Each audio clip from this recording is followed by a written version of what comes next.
Satu anggota KKB kelompok Egyanus Kogoya tewas.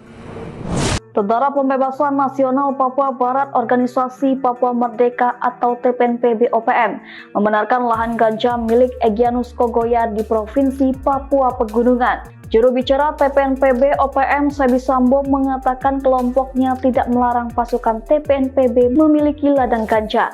Menurut dia, ganja tidak haram dan lazim. Apalagi ganja menjadi usaha pendapatan TPNPB OPM untuk membeli senjata, seperti yang pernah dilakukan Gerakan Aceh Merdeka. Namun Sebi memberikan syarat kepada pasukan TPNPB OPM yang memiliki kebun ganja, yang melarang ganja diperjualbelikan ke orang asli Papua atau di lingkungan masyarakat karena bisa merugikan. Sebi menuturkan pejuang sejati tidak diperbolehkan menjual ganja di lingkungan masyarakat orang asli Papua. Ia menegaskan pasukan yang menjual ganja ke orang asli Papua menjadi bagian dari program Indonesia yang mendukung genosida di Papua. Kepemilikan Egyanus terhadap ladang ganja diketahui setelah Satuan Tugas Operasi Damai Kartens menembak mati satu anggota OPM yang diduga anak buah Egyanus Kogoya di Kampung Pugima, Distrik Welalelama, Kabupaten Jayawijaya, Papua Pegunungan, Senin malam 9 Juni 2025. Kepala Operasi Damai Kartens Brigadir Jenderal Faizal Ramadhani mengatakan setelah terjadi kontak tembak, Satgas segera memblokade akses menuju jalan tembus Pugima.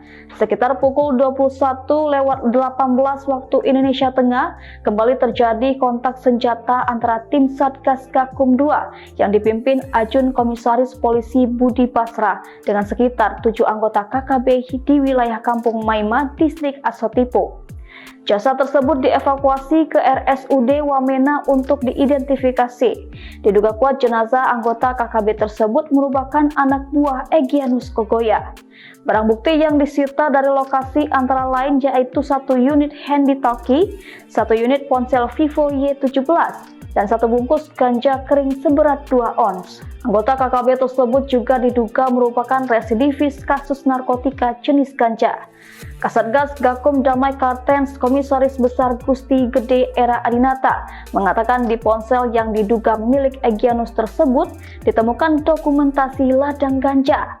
Era mengatakan belum dapat mengetahui lokasi ladang ganja tersebut dalam foto.